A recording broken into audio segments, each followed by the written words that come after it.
अस्सलाम वालेकुम। आज हम सी सी 3.1 चैप्टर 1 का जो है पेज 2 उसकी स्टडी करने वाले हैं। तो चलिए शुरू करते हैं। ये duty and responsibility of the welding inspector chapter 1 का पेज 2 की। चलिए स्टार्ट करते हैं। It could be generally stated that all welding inspectors should be. आमतौर पर कहा जाता है कि वेल्डिंग इंस्पेक्टर में ये सब चीज़ें होनी चाहिए। Familiar with the standards, rules and specification relevant for the fabrication work undertakings. So this may include national standards, client standards and the company on its house standards. एक वेल्डिंग इंस्पेक्टर को standard के मतलब जो है completely तौर पर आगाही होनी चाहिए और इसके मतलब जो इसके रूल्स और इसकी स्पेसिफिकेशन है इसका पता होना चाहिए। और इसमें जो है वो नेशनल मुल्की स्टैंडर्ड भी हो सकते हैं, क्लाइंट के स्टैंडर्ड भी हो सकते हैं और कंपनी के अपने स्टैंडर्ड भी हो सकते हैं। जैसा कि सीसिप है ये यूके का है और AWS है, एज़मी है ये अमेरिकन स्टैंडर्ड है और जर्मन है और इसी तरह और भी बहुत सारे स्टैंडर्ड हैं। और अगर अमेरिकन कोई चीज़ जर्मन से तैयार करवाता है तो वो अपनी वैल्यू को उसी स्टैंडर्ड की वैल्यू से चेंज कर लेते हैं।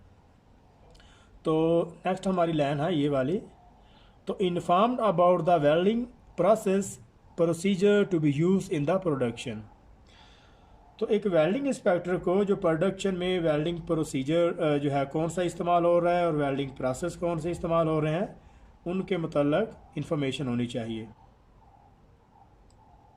ये अभी हमारी लाइन है,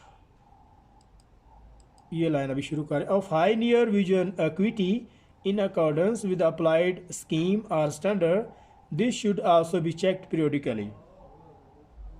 वो ये कह रहा है कि इसके अलावा इसकी जो करीब नज़री है वो स्टैंडर्ड के मुताबिक दुरुस्त होनी चाहिए और ये वक्फे से इसको चेक करवाना चाहिए और स्टैंडर्ड के मुताबिक साल में कम से कम एक दफ़ा इसका आई टेस्ट होना चाहिए। और नज़र को जो स्टैंडर्ड डील करता है वो है EN 473। EN 473 जो है ये नज़र है उसका जो जितने भी जो प्रोसीजर है उसको डील करता है। जैसे ब्लाइंड टेस्ट है, कलर टेस्ट है, तो ये सारे के सारे टेस्ट इसको जो है वो हैंडल करता है। सो हमारा नेक्स्ट है, ये हमारी अब लाइन यहाँ से शुरू कर रहे हैं।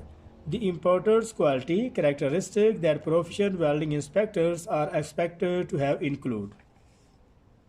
इम्पोर्टेड क्वालिटी और अच्छी खसूसियत के साथ एक अच्छे वेल्डिंग इंस्पेक्टर में ये चीज़ें भी होनी चाहिए। जैसे कि हॉनेस्टी है, वो ईमानदार हो, a good standard of literacy and numeracy, यहाँ पे ये हम अभी पढ़ रहे हैं। A good standard of the literacy and numeracy, वो स्टैंडर्ड के मतलब इल्म हो और इल्मी काबिलियत के हवाले से वो मैथमेटिकली भी अच्छा हो और a good level of the general fitness और उसकी जो है जिस्मानी फिटनेस भी अच्छी हो।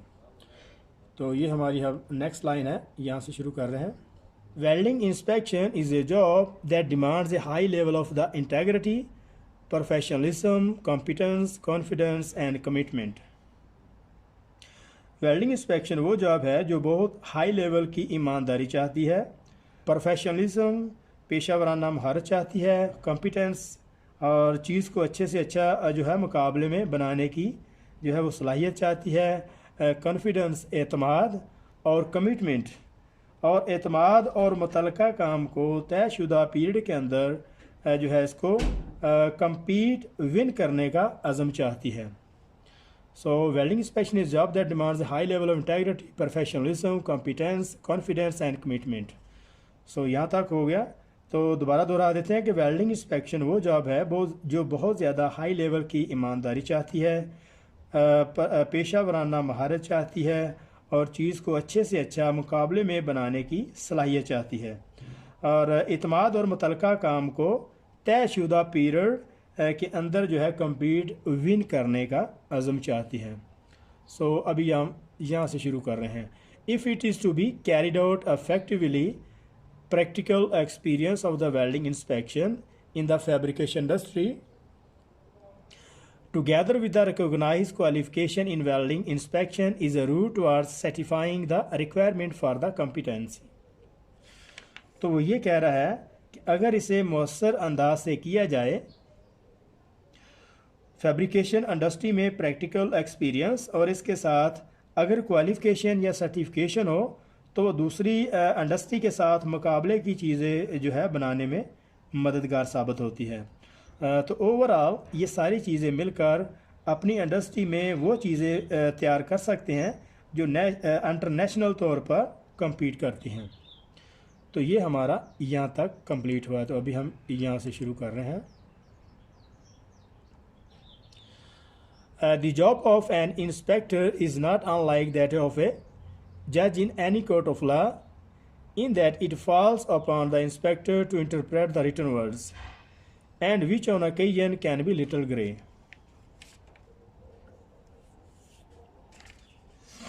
वो ये करता है, ये जो वेल्डिंग इंस्पेक्टर का जॉब है ये जज के जॉब से कोई मुख्तलिफ जॉब नहीं है। ये डिपेंड करता है कि वेल्डिंग इंस्पेक्टर उसे कैसे समझता है, क्योंकि लिखी हुई लाइन को हर एक थोड़ा अलग तरीके से समझता है। तो ये हमारा यहाँ तक हो गया।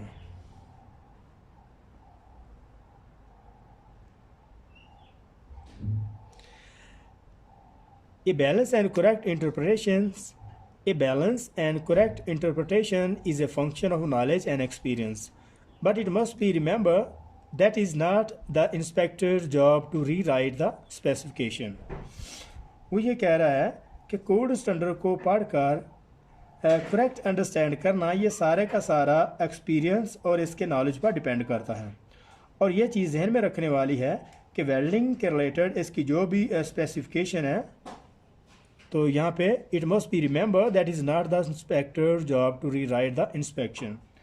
तो ये चीज़ जहन में रखने वाली है कि वेल्डिंग के रिलेटेड इसकी जो भी स्पेसिफिकेशन है उसे रीराइट करना ये वेल्डिंग इंस्पेक्टर का काम नहीं, ये इंजीनियर का काम है। जैसे कि स्पेसिफिकेशन इसकी जो है वो PWPS है, WPQR है और WPS। तो ये सारी जो स्पेसिफिकेशन है वेल्डिंग के रिलेटेड, ये सारी की सारी एक वेल्डिंग इंजीनियर का काम है, वेल्डिंग इंस्पेक्टर का नहीं।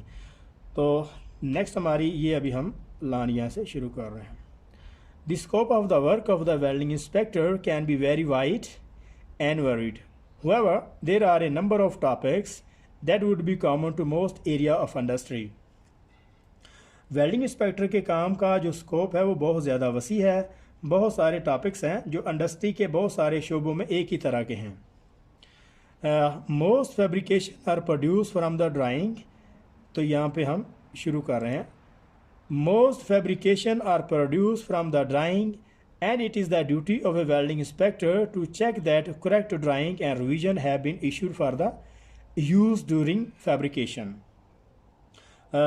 मिसाल के तौर पर जितनी भी फैब्रिकेशन हो रही है उसे ड्राइंग को देखकर ही बिल्ड किया जाता है। ड्राइंग के मुताबिक इसे बनाया जाता है और ये वेल्डिंग इंस्पेक्टर की ड्यूटी है कि जो ड्राइंग फैब्रिकेशन में इस्तेमाल हो रही है कि वो करेक्ट है और इसकी रिवीजन हुई है, ये चेक करना भी इम्पोर्टेंट है। तो उसके अलावा हमारा नेक्स्ट है, यहाँ से अभी हम लाइन शुरू कर रहे हैं। The duty of a welding inspectors are an important list of task or checks that need to be carried out by the inspector. वो ये कह रहा है वेल्डिंग इंस्पेक्टर की इम्पोर्टेंट ड्यूटी टास्क और चेकिंग है, जैसे जिसे वेल्डिंग इंस्पेक्टर को देखने की ज़रूरत है, जिनमें ये चीज़ श्योर करना होती है। Ensuring the job is completed to a level of quality specified, these tasks or checks are generally directed in the applied application standard। तो ये कह रहा है ये श्योर करना होता है कि जो जॉब कंप्लीट हुआ है वो स्पेसिफाइड रिक्वायर्ड स्टैंडर्ड के मुताबिक और जो क्वालिटी रिक्वायर थी उसके मुताबिक कंप्लीट हुआ है। और ए टिपिकल, यहाँ पे ये अभी हम लाइन स्टार्ट कर रहे हैं। ए typical list of a welding inspectors duty may be produced, which for the simplicity can be initially grouped into three specific area। तो वो ये कह रहा है कि जो वेल्डिंग इंस्पेक्टर की जिम्मेदारियां हैं इनको सिंपल से तीन ग्रुप्स में समराइज़ किया गया है। जैसा कि वेल्डिंग से पहले है, वेल्डिंग के दौरान है और वेल्डिंग के बाद, before, during and after welding. So there are three groups may be expanded to list all the specific tasks are checked. ये अभी हम लास्ट लाइन वाली शुरू कर रहे हैं. These three groups may be expanded to list all the specific tasks or checks that a competent welding inspector may be directed to undertake whilst carrying out his or her duty. वो ये कह रहा है कि ये जो specific task और checks हैं, इनको एक अच्छा वेल्डिंग इंस्पेक्टर, वो अगर औरत है या वो मैन है या वो वोमेन है, तो उसको एक्सपेंड करके अपनी ड्यूटी सर अंजाम देता है. और CCP 3.1 जो है, इसका जो 1.2 का जो पेज है यहाँ पर ख़त्म हो रहा है. तो मिलते हैं नेक्स्ट कोर्स में. तब तक इजाज़त चाहूँगा. और अगर ये आपको वीडियो पसंद आई हो तो इसको सब्सक्राइब करें, लाइक करें और बेल आइकन को प्रेस करें ताकि हर नई आने वाली वीडियो की नोटिफिकेशन आपको मिल सके. तो मिलते हैं नेक्स्ट वीडियो में. अल्लाह हाफिज़.